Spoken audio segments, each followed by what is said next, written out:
Welcome, everyone. Thank you for taking time from your busy day to join us for this webinar, and allow me to say happy holidays to everyone. My name is Janet Heischetter, and it's my great privilege to serve as the Executive Director for the Dystonia Medical Research Foundation. Our topic tonight is important for everyone, but I think especially important for those who are living with dystonia, because we know that stress can make dystonia worse, and we know that the holidays can be stressful. So we want to share information that we believe will help everyone to enjoy the holidays while keeping the stress of the season at a minimum. Before I introduce our speaker tonight, let me make just a few announcements that I think will be helpful as we move forward.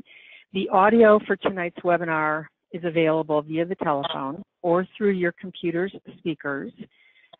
Due to the large number of participants this evening, everyone except for our speakers will have their lines automatically muted in order to keep background noise to a minimum.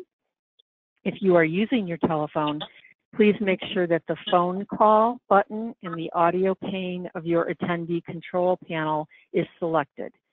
You will also need to enter the audio PIN that is shown in the audio pane, and make sure that you please turn your computer volume off. If you're listening via the computer speakers, please be sure to select computer audio button in the audio pane of your attendee control panel. Your questions, as always, are an important part of this program, and we've already received some in advance of the start, so we're looking forward to responding to them. We encourage you to write them as you think of them, and we'll do our best to address all of the questions that we have in the time allotted for tonight's webinar.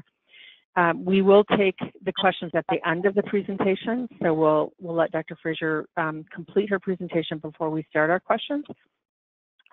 Questions that we don't have time to get to tonight we'll utilize in future dialogue articles and in future educational resources that are developed by the DMRF. Questions can be typed into the questions pane of your attendee control panel. This webinar is also being recorded so that people who are not able to participate tonight will have access to it. And you can view it again if you want, and we hope you will. The link to this recording will be sent to you as soon as it's ready. And our goal is for the middle of the month, December 12th, to get it out to everybody. We're also developing a tips sheet on navigating the holidays as without much stress based on the program tonight. And this will be emailed out to everybody this week who registered for the webinar. As you can see on your screen here, Jody Roosevelt's email address is listed here. We can't do these webinars without Jody, so we're grateful to her for her assistance. And if you have technical difficulties during the webinar, please email Jody, and she'll do her best to assist you so that you can benefit from the webinar tonight. So now on to our program. It is really my great pleasure to introduce tonight's speaker, Dr. Margie Frazier. Dr. Frazier recently served as the Executive Director for the Batten Disease Support and Research Association, where she significantly strengthened the organization's research and family support programs. She has a long, successful track record of working with civic and social organizations, and worked previously with the Ohio Attorney General's Office on programs addressing victim services, human trafficking, and the opioid abuse problem. Dr. Frazier received her undergraduate degree from Ohio State University, her master's in social work from the University of Kentucky, and her doctorate in social work from the University of Chicago. Dr. Frazier also serves on the Advisory Council for the National Institutes of Neurological Disorders and Stroke, and is a consultant for the Child Neurology Society and with industry on rare diseases. We are so pleased that she could join us tonight, and we thank her for all of her efforts in preparing the program for this webinar. It's my pleasure to turn the program now over to Dr. Margie Frazier. Janet, thank you so very much. As we get set up here, here we go. It's my real pleasure to be with everyone tonight. I'm so glad that you joined, and took just a few moments to embrace your self-care for the holidays. I know that we all need it, and my goal tonight really is to serve as a gentle reminder of things that many of us already know because we see it in magazine articles, we see it in research papers, we understand the need for rest and reflection and pacing ourselves. This is a gentle reminder, and I look forward to spending time with you. Okay. Really want to send another shout out to the DMRF. Janet and her team are just extraordinary providers of warm, compassionate, knowledgeable services for people experiencing dystonia and are leaders in the research arena.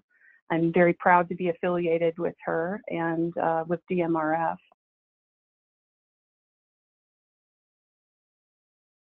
I'd like us to take a minute.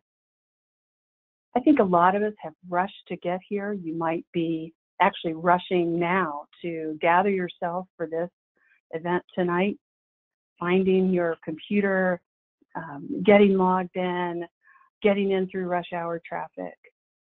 So let's practice something that we really need to do throughout the season and beyond. And let's pretend that those lanterns you see are all of those stresses that you have felt even in the last half hour. And if everybody could turn their phones over just for a minute, we're going to take 1 minute together to gather ourselves. So close your eyes, put your feet on the floor and your hands on your lap, and take 2 very deep breaths through your nose and out through your mouth. And 1 more, and out through your mouth. And I hope that you can feel just a little more relaxed in your shoulders as you let some of the cares, even for the last few minutes, go by, and allow yourself to arrive and allow yourself to have these few moments with many other people across the country. I'd like you to visualize all of those other people who have called in, and there are many across the country. Visualize them being in a large room with you, knowing that they are in your corner. They understand what your pressures are. They understand the life of someone with dystonia, and they're rooting for you. Thank you for that minute. When I think of the holidays, I think of all that there is to get done. And I think that's a very universal feeling. I'm sure that many of you feel. It's Hanukkah right now. So for those of you who are celebrating Hanukkah, happy Hanukkah. I went to a Hanukkah celebration Sunday night, had a wonderful time with my friends, and it was really the start of something magical and the season of light. And so we hope that's what it is for you this week and for others as we approach the Christmas season. I'd also like to spend some time really acknowledging our needs around the holidays and what the holidays can bring up for all of us. And then we're going to spend some time talking about managing and enjoying holiday events. And then we've left plenty of time at the end for questions and discussion. So like I said before, when we think about the holidays and somebody asks you, what are you doing for the holidays? Sometimes I get this. This is my vision sometimes when I'm extra stressed. It's like, well, I don't know quite how to answer that, because for the holidays, like for all of us, it's filled with expectation. It's filled with memories. It's filled with remembering. It can be a happy time. It can also be a fearful time for some people. It can be a time of grief and a time of joy. It's quite a mixed bag, I think, for everyone, but it feels frenetic sometimes. So let's unpack that a little bit. Let's spend some time acknowledging what some of those things are that cause us a jumble. Like the lights on our left-hand side that are both beautiful, they can also be confusing and a little frustrating sometimes. Holidays can take us out of our routines and our usual coping. Most of the year moves along at a fairly steady pace, and then all of a sudden, Thanksgiving and the holiday season hits us, and we are filled with so much more activity, and that can throw us off with an abundance of food, abundance of alcohol, and other substances sometimes. There can be a perceived less time for self-care and health-care. We can have pressure from others to be present for them. And sometimes we can feel guilt over taking care of our needs versus other needs. And I say this especially for women, and especially those women who are moms and are in a sandwich generation. If you're a mom and you have dystonia and you have children and you have parents, you're doing a lot of worrying, wondering, caregiving, and thinking on many levels for many people. And those kinds of combinations can wear us out. And I think it's important to be mindful that you are carrying a lot all the time, but in the holidays, those kinds of things can be heightened. Another thing I think that's really important for us to remember that gets heightened at the holidays and feelings can come out of nowhere is related to loss and change and grief. With dystonia, there's a loss of what was for us physically, loss of what you thought the future would hold. Sometimes we have loss of loved ones who have died, loss of those who are not in our lives anymore. It could be from a divorce or a friend who's no longer communicating with us for whatever reason, but these are losses. Changes in living situations, work, relationships. Sometimes these things can be very, very happy things that you can experience all in a year's time. You know, weddings or your children's graduations or great things that happen to your child in school or a promotion or other things, but they're all changes. And when they get stacked on one another, sometimes they can feel overwhelming. I think it's important for us to take a minute and try to understand what some of those pressures are for each of us.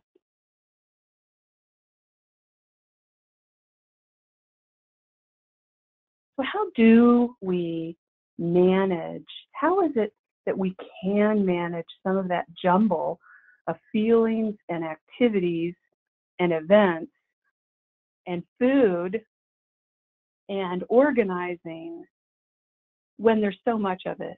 And we're also really focused on trying to take care of a chronic disease.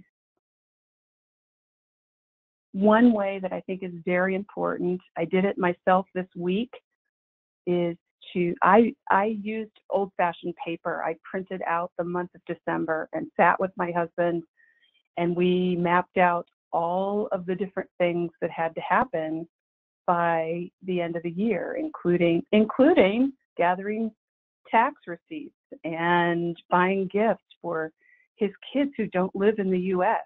and making sure that we had time to fit things in. I've got some work travel. We also have to fit in some of our feelings. You know, his brother died on Christmas last year, his twin brother. And while he was very, very sick, and we wouldn't wish him to be back in that state that he was in, we will feel a great sadness on that day. And so we're managing all of those feelings as well. I could imagine, because we're all very similar in our losses oftentimes, that you could be feeling the same things and experiencing some similar losses yourself. And so it's important, I think, to make those out in the open and put in a manageable way so you can really take a look at all of those things so nothing is too much of a surprise. And now here comes the hard part. Honestly assessing and prioritizing what is important to you for the holidays. For some people, that's a very clear answer. That if I ask them 3 things that it just wouldn't be Christmas without A, B, and C, they could tell me right off the top of their head. But for others of us, it can be, well, I hadn't really thought about that. I don't really know. And so I think it's important to understand what those are. So as you go through your calendars, if you're writing it down or if you're doing it with your iPhone, mark up those things that feel warm to you, that feel important, that are at the top of your list. Assess those, quote, have to events. Are there concerts that you can't miss because your child's in them? Or you just feel obligated, and if you didn't go, that you would feel worse than if you did. There are some times that there are those events. But there are also lots of things out there that we don't necessarily have to do anymore. So assess that. How does that feel? Does it all feel too much? Or conversely, does it feel too little? Do you feel like there's not enough happening in your life around the holidays? Do you wish there was more happening? Are you missing out on what can be a wonderful time of year because of fear or a habit you formed about isolating yourself? I think quote, successful holidays, whatever that means for both of us, is a healthy mix of things. And truthfully, the hardest part of all of this is negotiating and navigating this ahead of time as much as you can. I know that it's really very hard sometimes for us to explain what it feels like to have a chronic condition. Most people don't understand your day-to-day and how tiring it can be, or how fearful you are sometimes, or frustrated. Illness can be a very frustrating, anger-filled kind of thing. And so trying to navigate and trying to translate that for people and how that looks in your holiday calendar can be a challenge, but I think it's a challenge worth taking. It helps them understand who you are, and it helps them understand that you really do want to participate, but it might look different than it has in other years, and that's okay. I feel confident that with self-care, you can do it. That's my cheerleading for you. I think it's possible. These are tried and true, five areas that are scientifically proven to be important for people. Sleep is paramount for all of us. Good sleep hygiene is very, very important. And I also realize that dystonia can really influence that for people. Sleep hygiene is not always a matter of just going to bed on time and getting up at the same time every day. There can be confounding kinds of influences from chronic disease or stress or your history around sleep. Try your best to figure out what it is that will help you sleep the best, because it is of utmost importance related to anxiety and depression, and also for movement disorders. I always laugh at this next one because I am fully admitting to God and everyone that I am the cookie queen. And so if there is a cookie, I want that cookie. And so I try my best during the holidays to have a lot of fruit on my my countertop, so that there are things I can reach for besides a brownie. And so we will not let perfect be the evil of the good these holidays. We are going to enjoy our cookies, but we can also be mindful of having a dinner full of vegetables and fruit to eat and healthy things that can keep us healthy throughout the holidays. I think I've already really covered the importance of connection in friendship, family, and community. And sometimes when we talk about this, I think sometimes people think that, oh, that just sounds sort of like a TV sitcom where everybody's just jolly. If they only knew my family. I think we all have challenging family members. We also have a great ability to connect with certain people in our families who give us joy that we don't get to see a lot. If you're an older person, you have a great ability to influence the very youngest in your family and to be encouraging to them. Kinship, compassionate experiences with people in your family are of utmost importance. And when you come back from what you consider a successful time at an event or a family gathering, you can sit back and savor that and have a real sense of security and of pride that you are surrounded by such good people, and you can cultivate that. I think the next photo is one of my favorites for the holidays, and this is my way of saying your Christmas tree doesn't have to look like the normal every year. You can alter your holiday traditions. And by the way, there are a lot of people wanting to alter holiday traditions. Some are hard and fast about what they want for Christmas and how they want to celebrate.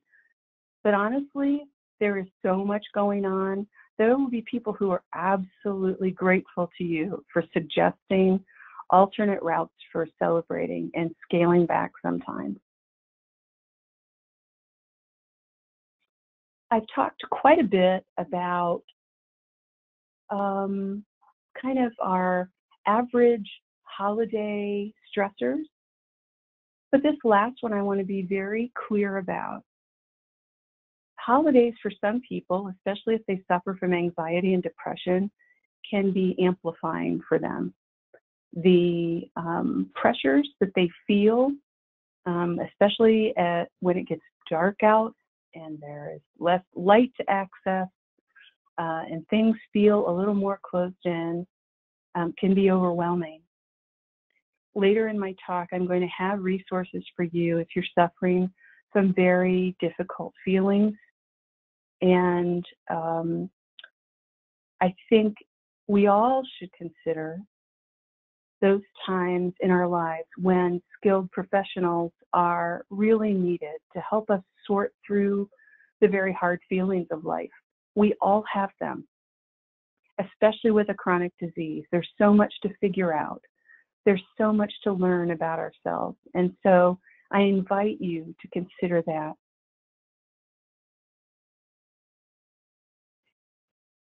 I think it's important to look out for hope and joy this season, and really at all times. But there are times during the season that really are inspiring. People can do some incredibly inspiring things around the holidays. And I think we should hang on to that and savor that, because heaven knows there are other things in our world that happen that are tragic. And we need to counterbalance that by paying attention to joy.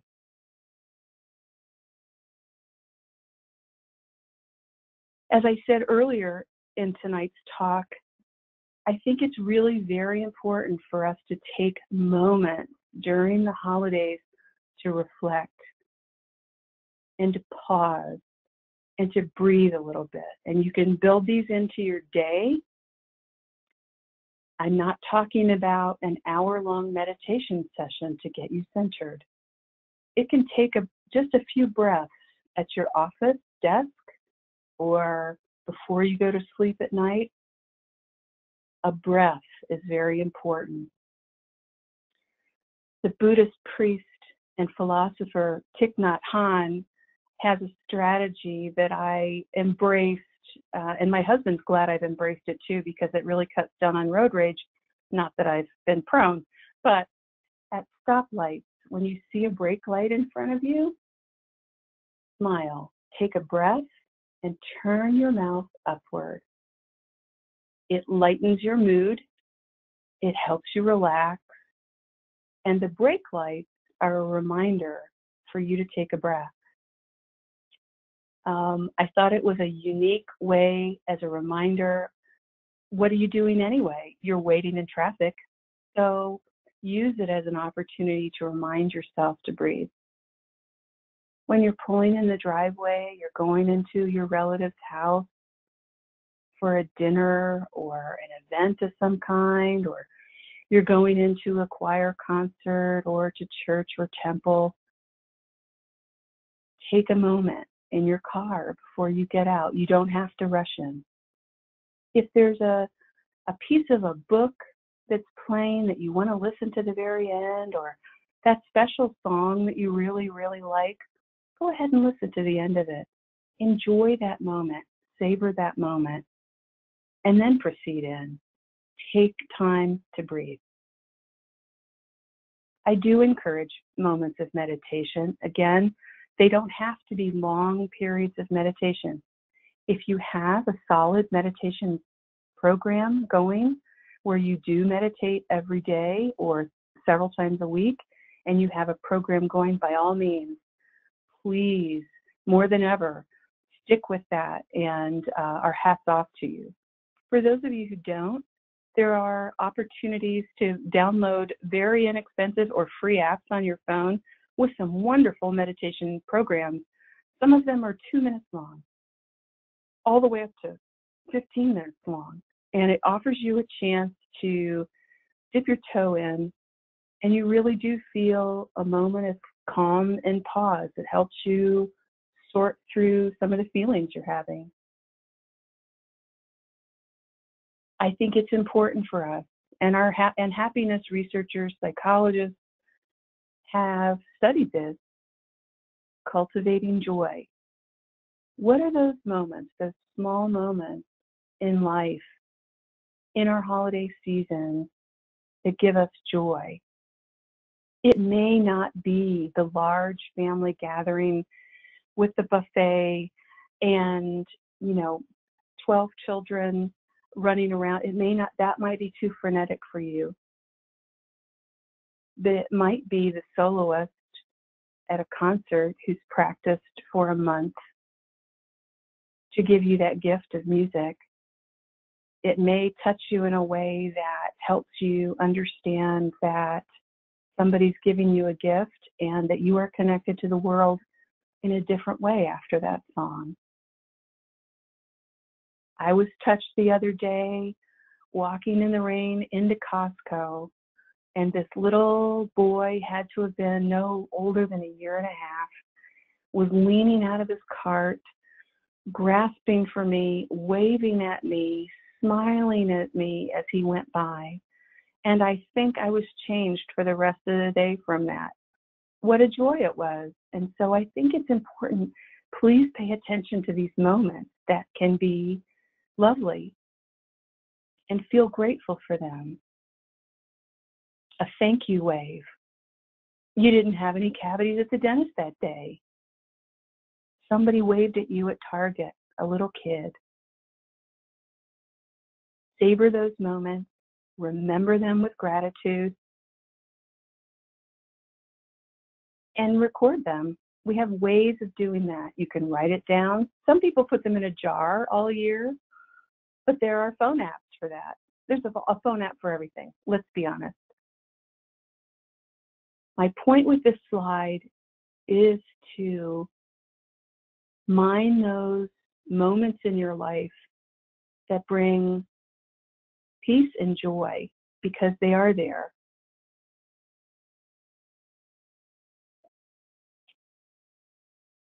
I always get to resource pages. I think they're very important because they give you ideas about ways that you can read literature that supports what I've been talking about tonight. But I always feel like I'm surfing here because there are so many resources. There's so many things. So what brings me peace sometimes is for somebody just to tell me what they're reading now that they really like.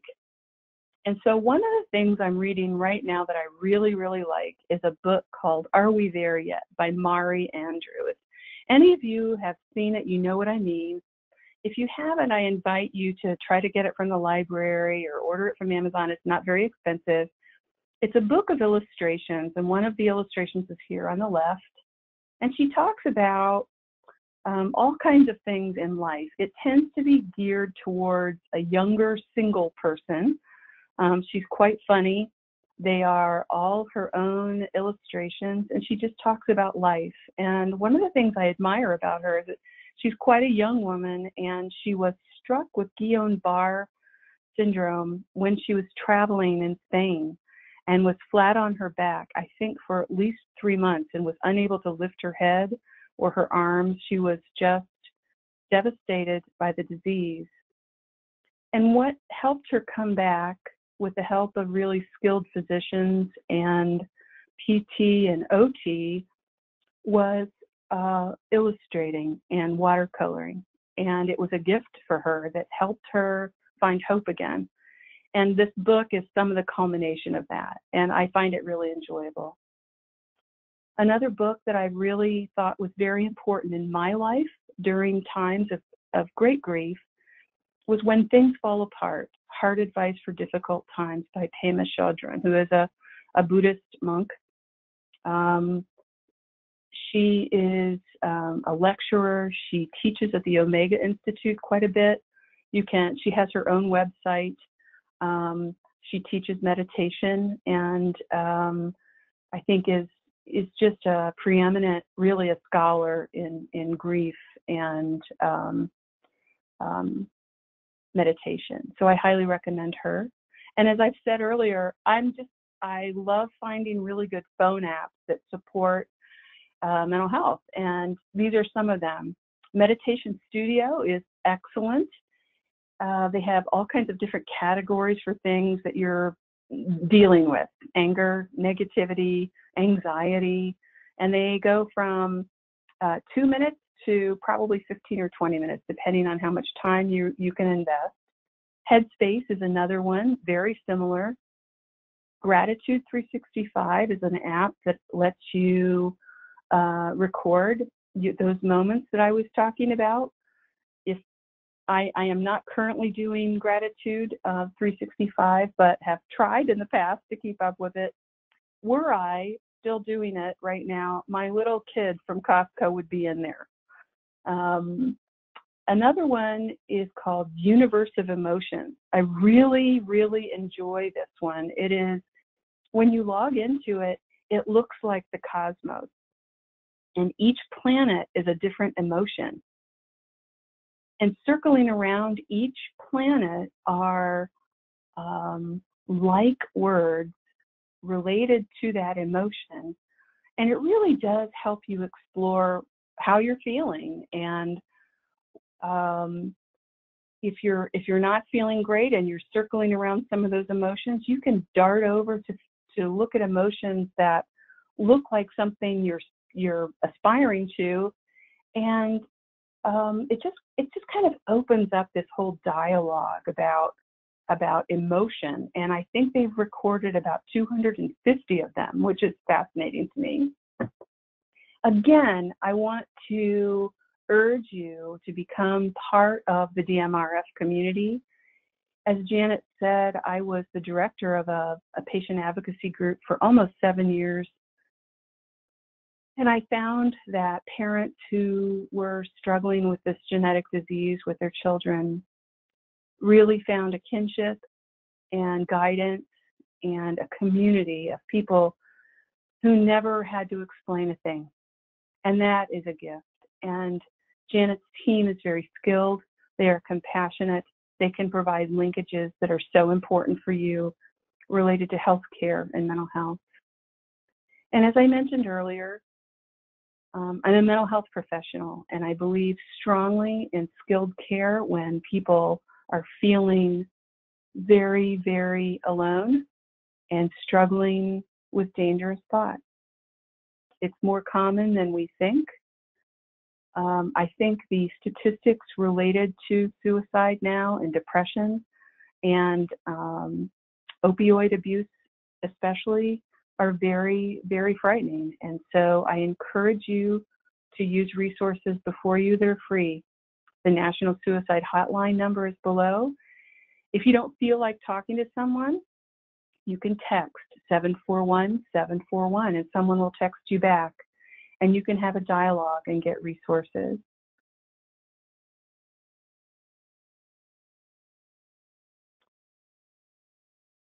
It has been such a joy for me to imagine all of you out there tonight, and I wish I knew you better. I want to thank you for listening in. I went a little bit longer than I would have planned, I guess. I wish you every joy this Christmas and Hanukkah and in the coming year, and look forward to helping to answer some questions. Thank you. Thank you, Dr. Frazier, very much for that really wonderful presentation. A lot to think about, as you said. Some of this we sort of know, but it's always good to be reminded, and in such a thoughtful way. So thank you. We've received a number of really good questions, so let's get at them. Saying no is hard for me, reports this person. Can you share maybe some statements or phrases that you think could be useful and helpful for people when they're feeling a little overwhelmed and really want to, exercise some self-care and decline invitations from friends and family members? Sure. Of course, if a person were coming to see me and they were having trouble with this, I'd be exploring a lot more. However, I'm not. So one of the things I always suggest, and it works for me, is that I always lovingly call it the hamburger method. So it's white bread, then you get to the meat of it, then more white bread. So for me, it would go, I've gotten a dinner party invitation. Deep down, I know that the group of people isn't a group I would really, really enjoy. I have so many other things going on. And so that's my mindset as I'm going into this. However, I feel very thrilled that somebody cared enough to call me. So let's put that into a statement. So white bread is, oh gosh, Joyce, I can't tell you how nice it was for you to call me. I feel so included and very loved by that invitation. I really appreciate it. I have so many things going on, and as you know, I have this thing called Dystonia that holds me up sometimes, and I'm really trying to take care of myself so that I can enjoy most of the holidays, and so I'm going to have to decline. And then white bread is, I want to thank you again. I hope that we can get together outside of the holiday season and catch up for a cup of coffee.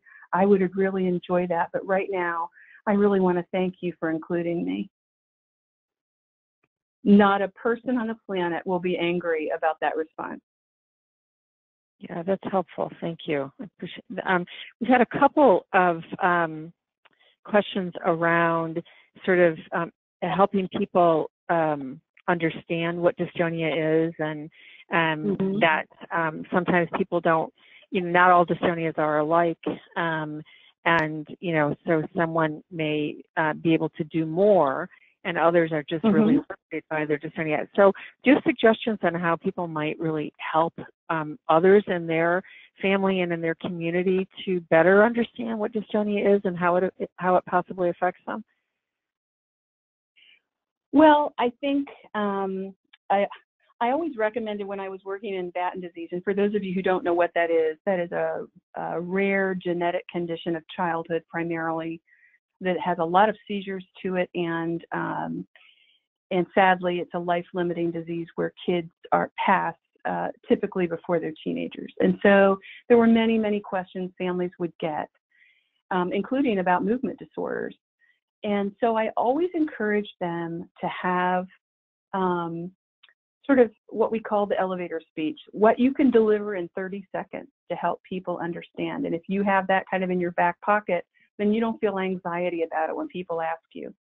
I would also invite you to take people's questions as, even if they don't say it the right way, I think what they're really asking is, I'm really trying to understand dystonia, as opposed to try not to feel defensive about it and try to use it as an opportunity to educate them about you and the disease, even though that's not your duty.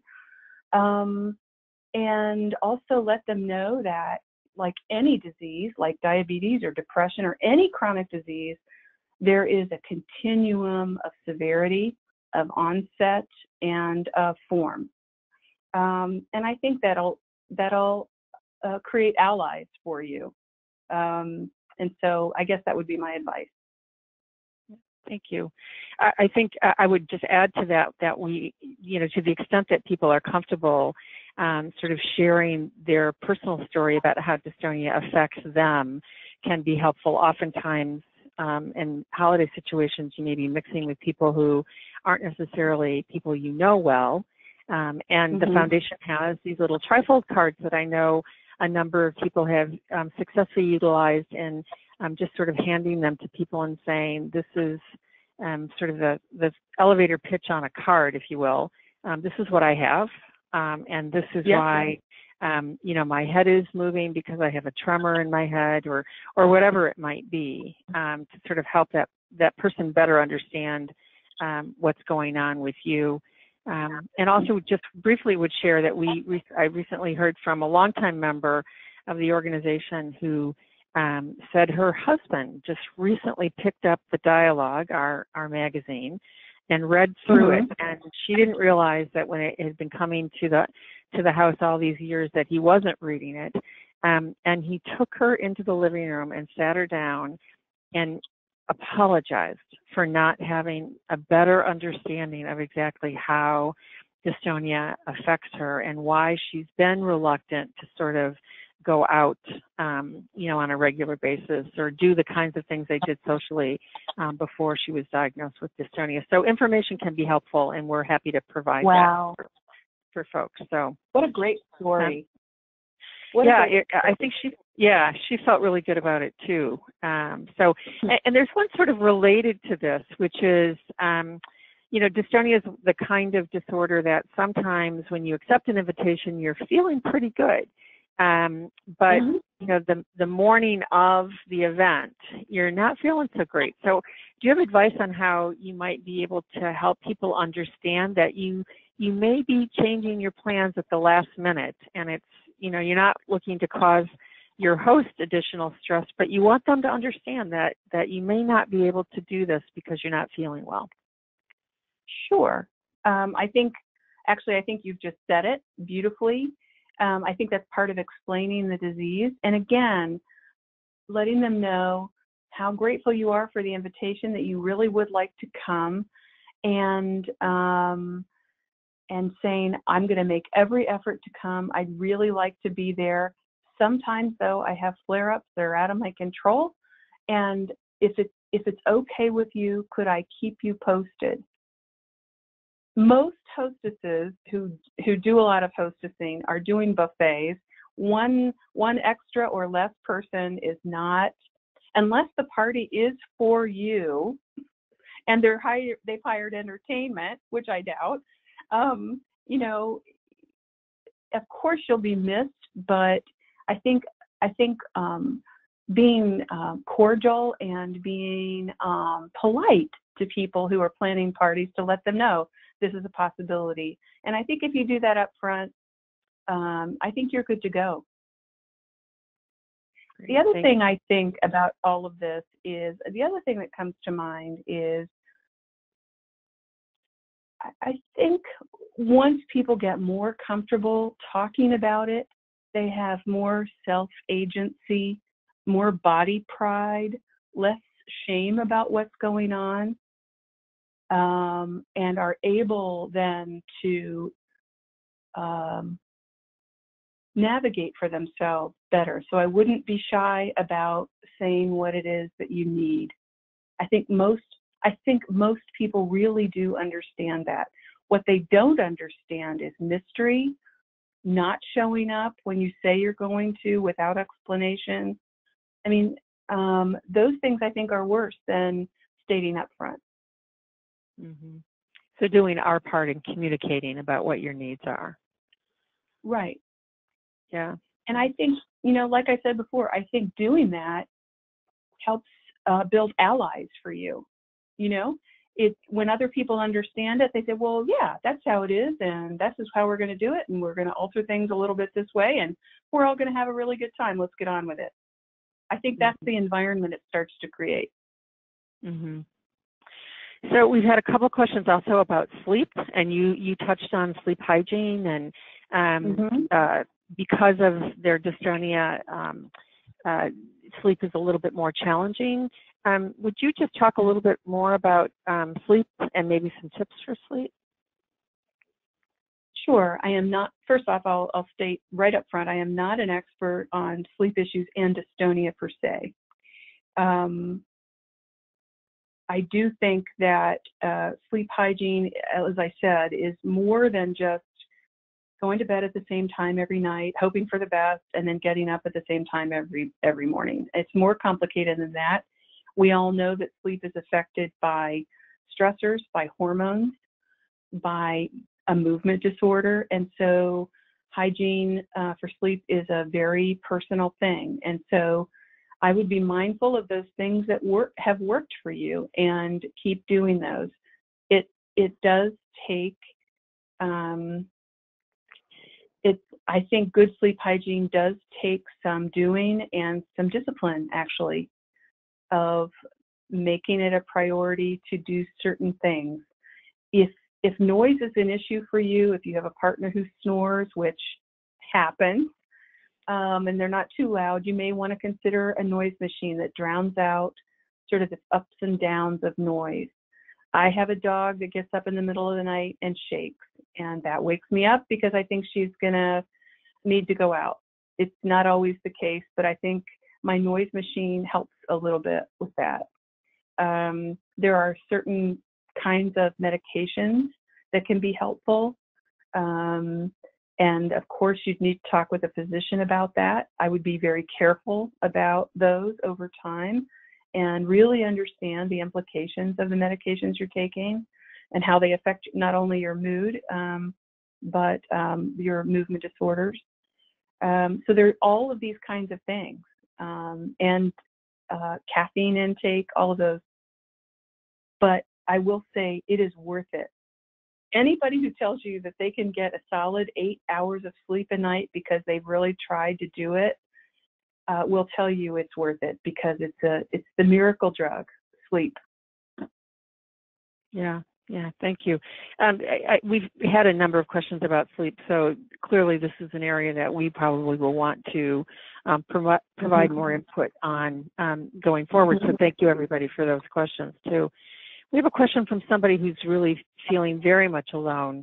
Dystonia has been very challenging and has been incredibly disruptive to this person's life. And in addition to the dystonia that they're experiencing, they're also experiencing some clinical depression.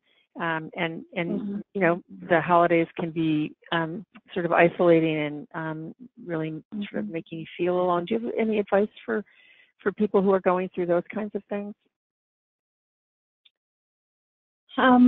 First off, I'm reaching through the airwaves to this person, letting you know that we care very much about how you're doing, and that these dips in emotion and mood are common. That doesn't make them any less terrifying for you personally to know that, and they can be very disabling. They can also be healed.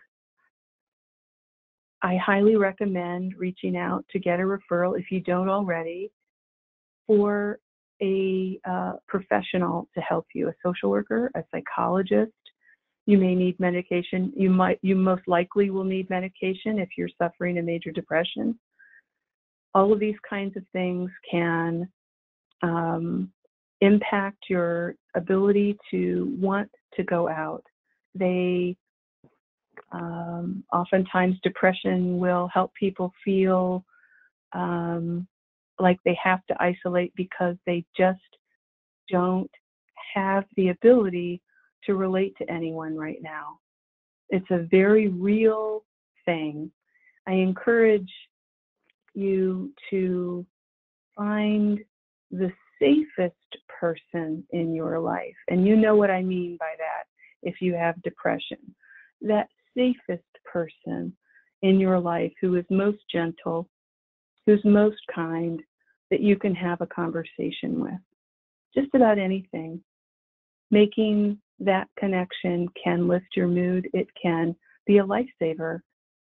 But I absolutely recommend a skilled professional to be working with you right now. And after this is over, I know that DMRF, and I'm happy to help with that, help them find the right person for you. My best wishes go to you, and you are surrounded by people who care about you. Thank you for that. And I would certainly underscore what you said.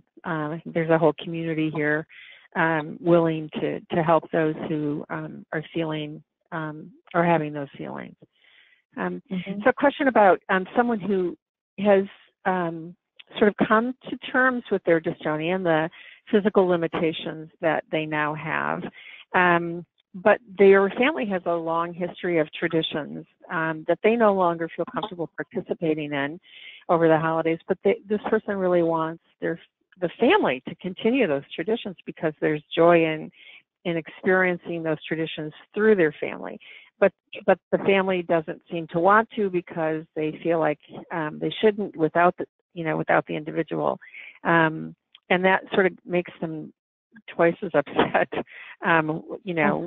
First upset that they're not able to do it, although they've more or less come to terms with it. But then secondly upset because their family won't participate. Any advice for somebody like that?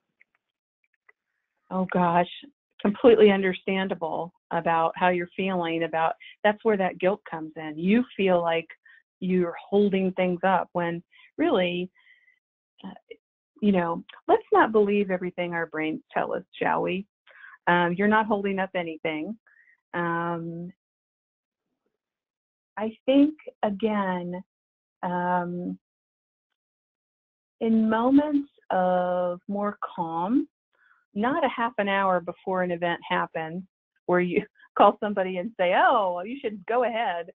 I think having a sidebar with people saying, I would like to set up, I'd really like to call you this week. I'd really like to talk to you, and tell them how you feel and say, there are things that you can do that'll make me feel part of things. Have the ugly sweater contest and send me the pictures of it so I can be part of it. Find alternate ways for you to feel the joy of it, but for them to continue. The other thing I truly believe that you might find when you have a conversation with people, and I'm not saying that these conversations are easy, is that sometimes people are looking for a way out. They're looking for a way out of all of what can be mayhem, And so it may be that they're looking for a way to scale back as well. We don't know till we ask. But I understand how that must feel when you feel like you're holding things back because quote, the show can't go on without you. I don't think I have great answers for that, but those are just a few ideas. Yeah, no, thank you. So listening to the other party and helping them limit as well, sort of. Mm-hmm. Sure. Yeah. Everybody needs to prioritize in the holidays. Everyone needs to prioritize. Yeah, good advice. Very good advice. Mm-hmm. Question, we've touched on this a little bit, I think, but it's important enough, I think, to sort of emphasize these points. This person wants to know how do you deal with the stares and the sort of sidebar comments from people at holiday gatherings who you don't see but at the holidays, and probably don't really understand what dystonia is, or why, why you have a head tremor, or however dystonia is affecting you. Wow. Well, I'm just going to say it out loud here. My guess is that lots of people with dystonia are really tired of having to be the strong one all the time, right? To be the advocate for yourself all the time. And wouldn't it be great if you just walked into a room and that everybody was there, just sort of totally got it? But they don't.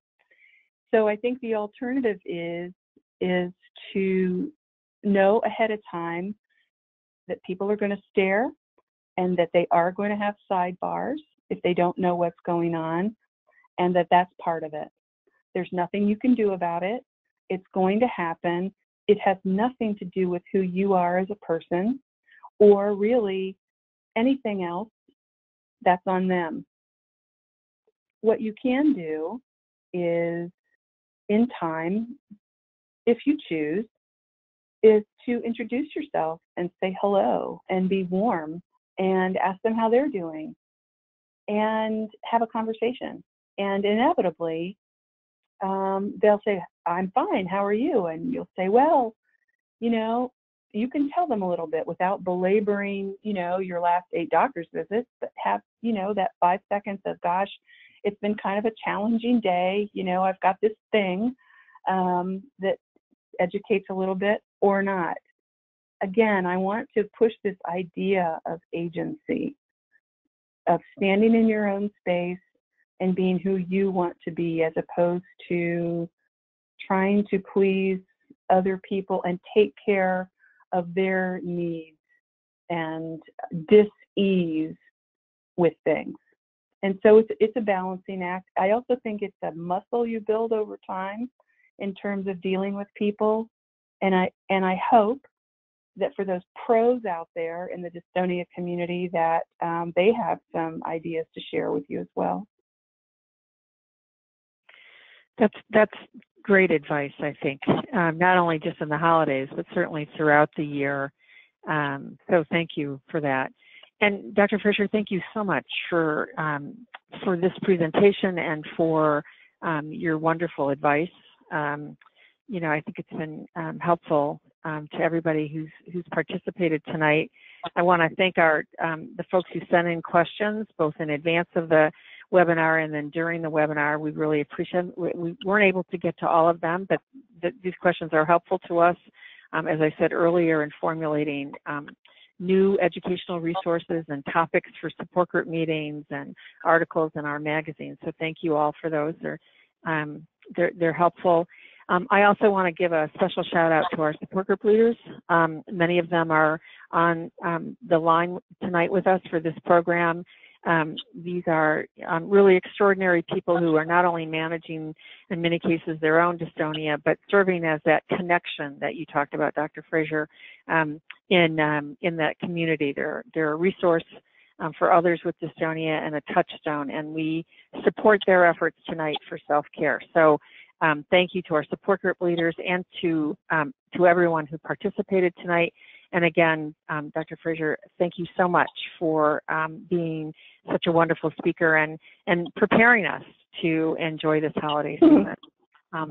And with that, I'll wish everyone happy holidays and all the best for a healthy, happy new year. And we will look forward to providing you with written tips later this week. Thank you, everybody, for sharing your evening.